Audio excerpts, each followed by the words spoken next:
Hi everyone, welcome to Shivers.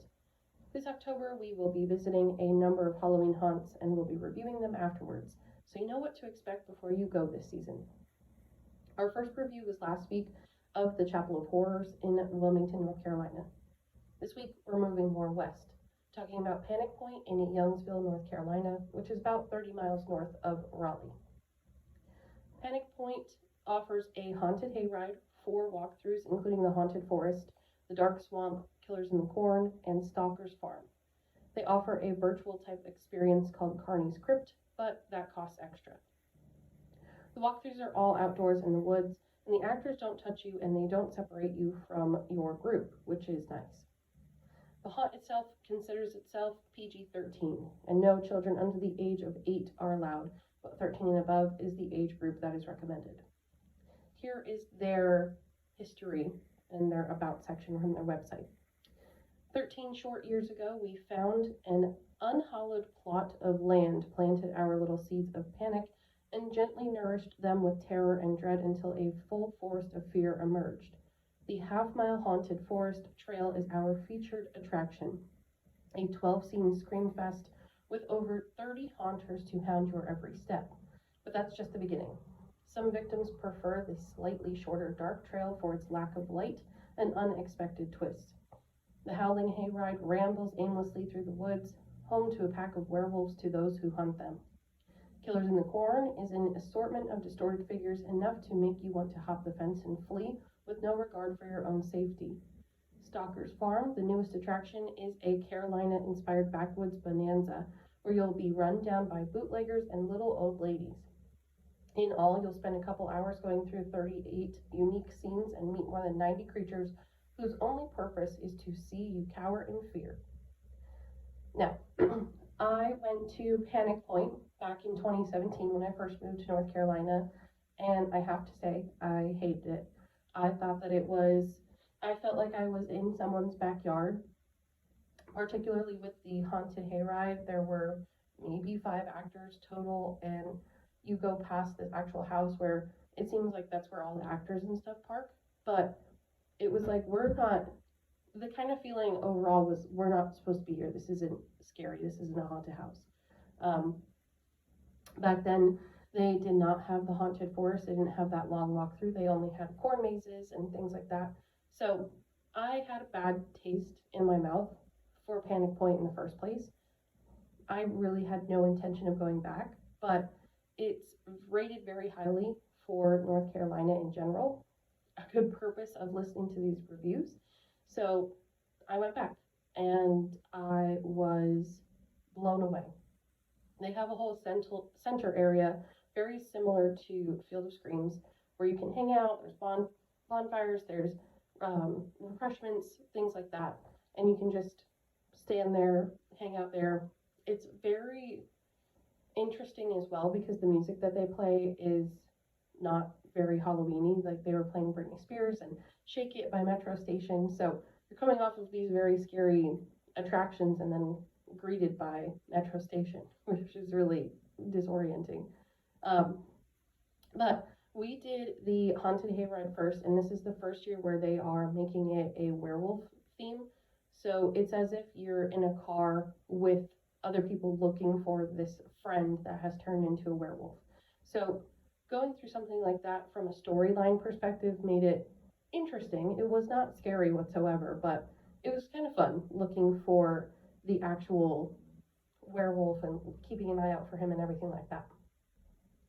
That was the hayride. Next, we went through the haunted forest.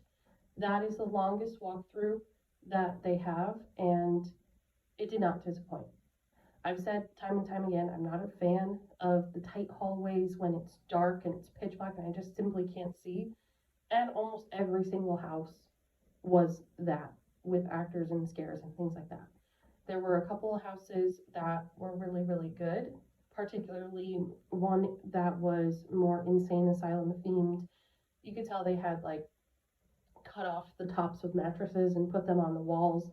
So it really felt like a padded room, but it was very well done. All of the houses themselves were very well done. I would prefer more light so I could see the decorations, so I could see where I'm going, so I could simply stick with my group. but one in particular was this meat grinder scene, and it's these pulsating red lights. These people are like, welcome to the meat grinder, go down to the actual meat grinder, and looks like it's all backed up. And it's the pulsating red lights are getting dimmer and dimmer, and it's getting darker and darker, and the walls start coming in. So now you're walking with your arms in front of you, and then you start going downhill. And as you start going downhill, ceiling starts coming down a little bit too, so now you have to crouch walking downhill. You finally get to the bottom, you're greeted with more actors, but you still can't see them, and then the floor is all mushy. So that sensation overload really, really got to me. And I think this is the first attraction that in many, many years, in many scenarios, I was like, get me out of here. Get me out of here. I might start crying. Like, I don't like this. And again, not to brag about myself or anything like that, but I watch these movies, I go to these events, and I've seen a lot of these things. And so for that to really, really make an impact on me, I applaud it. So yeah, the haunted forest itself, and there's no break. And because it's so long, you get out of these little houses, and then there's a half a football field stretch of actual woods to get to the next little house, but then there's actors in between there. So there's just no break, which makes it very scary the whole time. The dark swamp or dark trail is what we did next. It is more of a themed walkthrough. It's also outside, it's a little bit shorter. And that one I really appreciated because, yes, it was dark, but they said, here's a rope. Follow the rope the whole way through, and then you won't get lost. So having something to hold on to and actually be able to go back to it and say, oh, there's the rope. Now I know I'm going in the right direction. I appreciate that because, again, I've said it before, I'll say it again. When it's pitch black, I'm not concerned about the actors. I'm not scared about any of that. I'm like, I don't know where I'm going. And then I'm going to lose my group, and then the people behind me are going to catch up. And I don't like that feeling. I want to be able to look around and see the decorations, see the actors, appreciate all of the work that went into it, not just the annoyance and panic of being in the dark. So having a rope and just saying, keep going in one direction, I can't appreciate that enough. So that was the other walkthrough. And that one, too, had a very unique area. There was this old school bus, and you walk onto the school bus, the entire thing was filled with fog, and then they had these strobe lights going. But I've never experienced anything like it, where walking onto the school bus and walking through the fog, you can't see your hand in front of your face. That's how thick the fog is. And then with the pulsing lights on top of that, I can only imagine that that's what it feels like to have a seizure, because me taking steps, I felt like I wasn't going anywhere because I couldn't see where I was walking. And the strobe lights that were in my visual were just really distorting how I was feeling, how I was moving. It was the strangest sensation. So needless to say, it was very successful. It was really cool. But yeah, that was the dark swamp. After that was Killers in the Corn, and that was more of a traditional Halloween walkthrough. It is in the actual cornfield, but they have little houses, and they had Freddy, they had Jason, they had Texas Chainsaw, they had Annabelle. So those houses were more cute and fun, and certainly more family friendly, I think, than the others. And then the last one was the Stalker's Corn maze, and that one was also more family friendly. It is a walkthrough in the corn. There's no real actual houses to walk through. It's more of just the outdoor in the cornfield. And then they have some people that are fake scarecrows and things like that. But it was fun. It's fun. The pricing overall is $30 to $45 depending on the dates for general admission. It goes up to $75 for VIP. If you're looking to go on a very popular night, I would say sign up for VIP or get there early. We got there around 7 on last Friday, October 8th, and getting onto everything right up front was very easy, but by the time we were about to leave, everything was packed. The lines were full. So yeah, on to the ratings.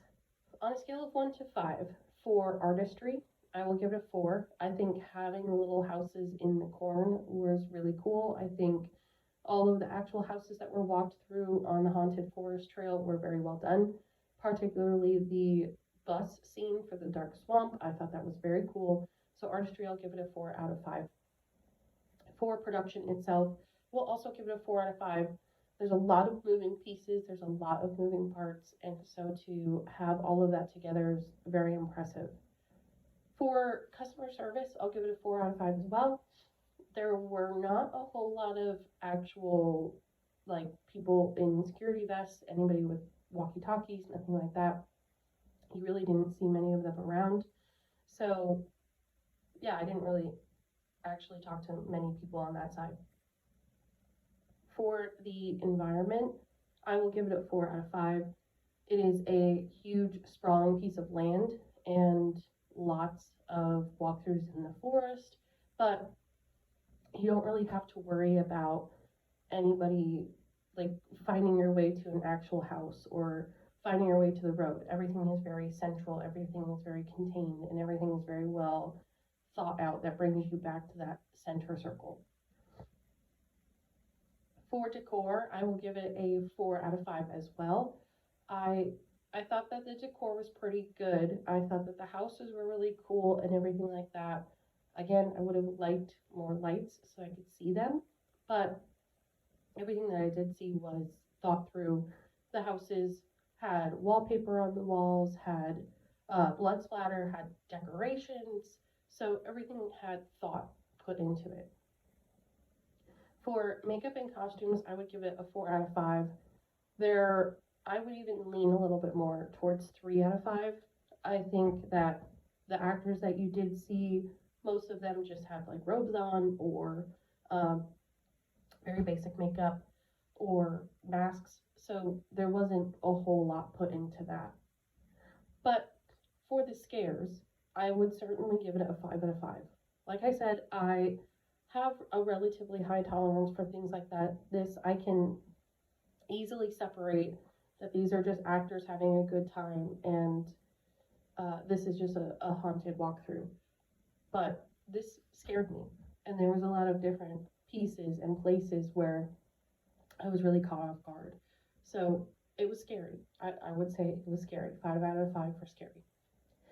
Giving a final total for Panic Point, we'll give it a 4.2 out of 5. I think it is worth going to. I think if you are in the Raleigh area, it's certainly worth the trip. There are some more expensive haunted houses in the area, and I think that this does it justice. After going to this, I feel more immersed into the Halloween season. I feel more prepared for scares, and I would recommend it. I would go back, particularly because I have seen how much they have grown and how low my expectations were coming into it. I'm blown away. So I really appreciate it. I would say go give it a visit. And yeah, that is it for our review on Panic Point. Our next review will be going back up to Pennsylvania. So stay tuned for some of those next week. Thanks, guys.